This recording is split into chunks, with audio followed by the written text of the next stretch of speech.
Hi friends, तो आज का हमारा टॉपिक है एंटी एजिंग ट्रीटमेंट क्या है। क्या एंटी एजिंग ट्रीटमेंट सिर्फ बूढ़े लोगों को करने चाहिए? ये सब मिथ हैं, इनके बारे में हम बात करेंगे। तो एंटी एजिंग ट्रीटमेंट होते हैं कि जो हमें यंग दिखते हैं।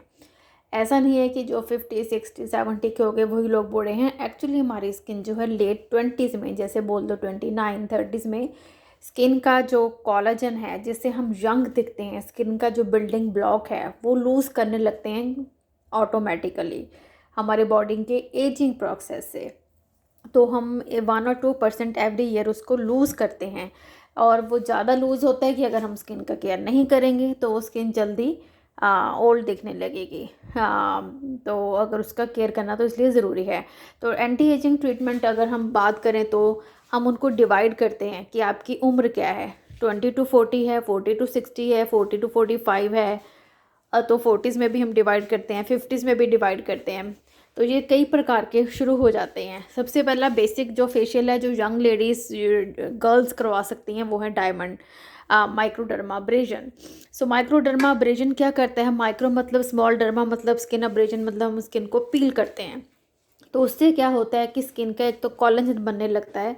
वो मशीन से हम अपनी बॉडी को स्टिमुलेट, जागरूक करते हैं कि वो कोलेजन बनाए जिसका हम लॉस करने लगते हैं। दूसरा, स्किन के पोर्स को क्लीन करता है।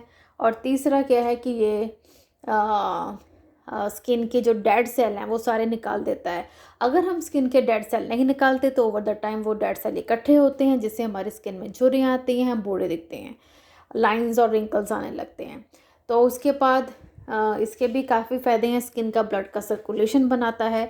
तो ये बहुत ही बेसिक है जो लेट 29 अर्ली 30s में हम करवाते जा सकते हैं। और इवन हम लाइफ लॉन्ग भी करवा सकते हैं, इसका कोई प्रॉब्लम नहीं है। तो और सेकंड जो है वो यंग लोग करवा सकते हैं एंटी एजिंग के, वो है केमिकल पील्स। केमिकल पील्स क्या होती हैं? ग्लिकोलिक है, सैलिसिलिक है, ग्रीन पील है। ये जो पील क्या करती हैं, ये भी स्किन के अंदर जाके कोलेजन बनाती हैं।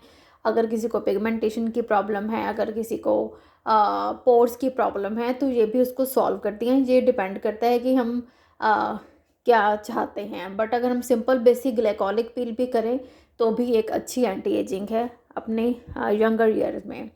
एंड देन दूसरे हम फिर लेज़र के ट्रीटमेंट्स आ जाते हैं। लेज़र के ट्रीटमेंट बेसिकली 30 ईयर प्लस 35 के बाद आप शुरू भी कर सकती हैं, इवन अर्ली 30s में भी कर सकते हो।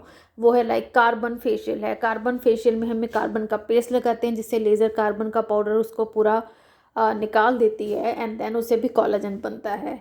और दूसरे जैसे कि रेडियो फ्रीक्वेंसी फेशियल, ये रेडियो फ्रीक्वेंसी के जो डिफरेंट तरह के मशीन होती है, इसको हम ऑन करेंगे तो इस एक लाइट निकलती है। वो लाइट क्या करती है कि स्किन को हीट करती है, और वो हीट करने से क्या होता है कि स्किन टाइट होती है, और वो टाइट होने से फिर वो कोलेजन बनता है। तो डिफरेंट तरह की मैट्रिक्स रेडियो फ्रीक्वेंसी है।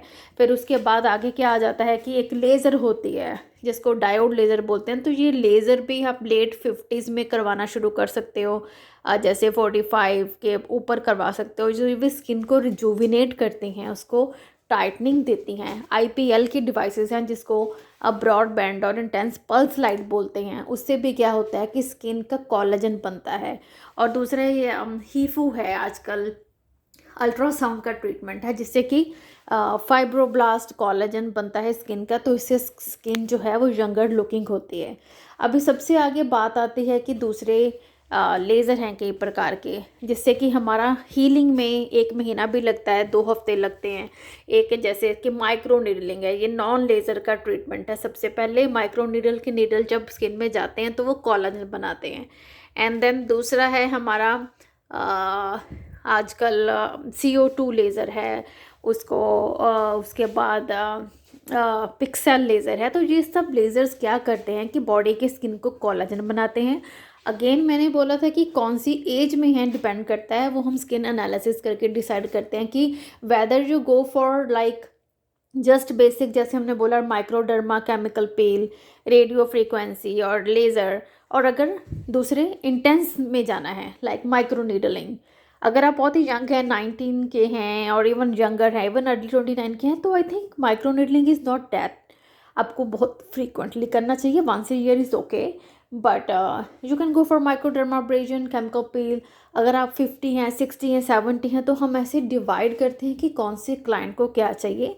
कईयों को सिर्फ एंटी एजिंग में स्किन टाइटनिंग चाहिए कि जिससे सिर्फ स्किन टाइट हो, और कईयों को टाइटनिंग और लिफ्टिंग भी चाहिए, जैसे हमारे सैगिंग जॉवल्स होते हैं, जैसे चिन के नीचे स्किन लटक जाती है, मुंह पे झुर्रियाँ आ जाती हैं, तो उनको लिफ्टिंग और टाइटनिंग भी करनी होती है। तो हमें ये कई मशीन्स में सभी फंक्शन एक साथ होते हैं, कईयों को हम कंबाइन करते हैं। So that is how it works. So ऐसा नहीं है कि एंटी एजिंग बोल दिया तो कोई बूढ़ा हो गया तो उसको ट्रीटमेंट शुरू करनी चाहिए। हम सबको आफ्टर एज ऑफ 29 तो ये सब तो स्टार्ट करना ही चाहिए। इनफैक्ट कई कंट्रीज़ में तो people they do after like age of 20, early 20 और 25 में भी करते हैं। तो आगे बात आती है कि क्या फेशियल मसाजेस जो हैं वो भी एंटी एजिंग है। फेशियल मसाज करने से कुछ एंटी एजिंग नहीं होता। इट जस्ट दैट आपका वो मसाज से सर्कुलेशन बनता है और वो टेम्परेरी ग्लो होता है। लाइक अपने आप पे आप स्लैप करो तो you will feel little tight for a while. It's the same thing. I know ancient like previously जो लोग they cannot use the machine, जो जस्ट एस्थेटिक्स करते हैं, सो दे use the facial massages, but वो आपको लॉन्ग रन में बिल्कुल भी हेल्प नहीं करेंगे। इवेंचुअली आपको एक ऐसी स्टेज आ जाएगी, then if you are more than 50 और 60, आपने उम्र भर वो फेशियल मसाजेस कराए हैं, तो फिर आप एकदम डॉक्टर के पास जाके बोलोगे कि मेरी स्किन को लिफ्ट कर दो, एंड देन फिर इंस्टेंटली कुछ नहीं होगा। Then you have to invest more and then you have to go for multiple session of skin tightening. Even skin tightening में जैसे 70 ईयर की क्लाइंट है, उसने उम्र भर कुछ नहीं किया, फेशियल मसाज करवाए हैं और कुछ नहीं, अभी स्किन लूज़ हो गई है, and then we have to sometime go for fillers और थ्रेड्स। वो थ्रेड क्या करते हैं, वो स्किन पुल कर देते हैं, and then on top of that हमें फिर लेज़र्स करनी पड़ती हैं। तो अगर अगर आप कहते हो कि मेरी स्किन अच्छी दिख रही है एट दिस मोमेंट, अगर आपने कुछ नहीं करवाना शुरू किया तो एक ऐसा टाइम आ जाएगा, देन फिर वही हो जाता है कि कुछ करने के लिए ऑप्शन नहीं होती है। सो बेटर आजकल के दिन में जैसे people are aware, so if we keep doing this thing तो they are beneficial. And then उसके बाद आता है कि हमें क्या करना चाहिए।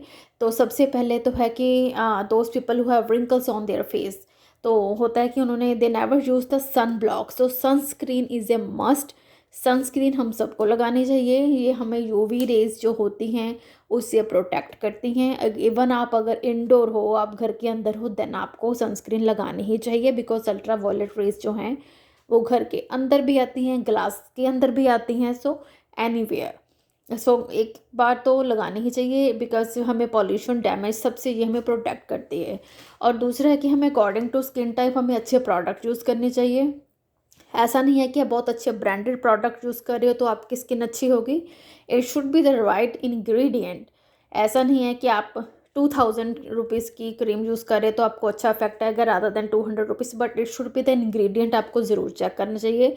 आपको सबसे पहले एक मॉइस्ट हाइड्रेटिंग क्रीम लगानी चाहिए। जैसे सेटाफिल के प्रोडक्ट अच्छे हैं तो सेटाफिल फेस वॉश हो गया, उसके बाद न्यूट्रोजिना हाइड्रो बूस्ट हो गई अगर आपकी ड्राई स्किन है, इवन जैसे सर्दियों में तो वाटर बेस्ड थिंग्स अच्छे रहते हैं, वाटर का जो मॉइस्चर है उसको बाइंड करने में। और सीरम्स की बात करें तो आजकल सीरम्स में हियालुरोनिक सीरम भी है, वो जो सब यूज़ कर सकते हैं। विटामिन सबको नहीं यूज़ करना चाहिए। जिनको पिगमेंटेशन की प्रॉब्लम है उनको थोड़ा ज़्यादा वो फ़ायदा देता है, नहीं तो कई बार ये एक्ने वगैरह भी कॉज कर लेता है। एंड देन फिर पेप्टाइड की सीरम है आजकल, सेरामाइड की सीरम है जो स्किन को प्रोटेक्ट करते हैं। बट अगर हम बेसिक स्टिक करें तो हमें बेसिक मॉइस्चराइजिंग अच्छी क्रीम वो यूज़ करनी चाहिए ताकि स्किन के लाइंस और रिंकल्स कम हों। जैसे हियालुरोनिक सीरम अच्छा है जो स्किन के वाटर को बाइंड करता है, जिससे आपकी आँखों के आसपास लाइंस नहीं आती हैं और रिंकल्स कम आते हैं। सो तो अच्छा फेस वॉश, बहुत ज़्यादा भी हैवी फेस वॉश नहीं यूज़ करने चाहिए। लाइक सिंपल सेटाफिल ब्लेंड जो डर्मेटोलॉजिकली टेस्टेड होते हैं। एंड देन उसके बाद नहाने के बाद फिर हमें मॉइस्चराइज़ करना चाहिए फेस को। और अगर आपका कोई स्किन कंसर्न है, पिगमेंटेशन है, डार्क सर्कल हैं, तो वो क्रीम्स लगानी चाहिए। देन सनस्क्रीन तो मस्ट है। तो तो रेटिनॉल भी आजकल यूज़ करते हैं, वो भी एक अच्छी एंटी एजिंग क्रीम है, बट सबको डिपेंड करता है, कई बार नहीं सूट करते, और रेटिनॉल के ऑल्टरनेटिव भी होते हैं जैसे एजिलिक सीरम है। तो ये इनका एक separate we can discuss later about the creams for anti ageing, but आज का जो टॉपिक था वो था anti ageing treatments and then myth कि सिर्फ ओल्ड एज में ही करने चाहिए, तो ऐसा नहीं है। So you can start at the early age and then the skin will never get aged.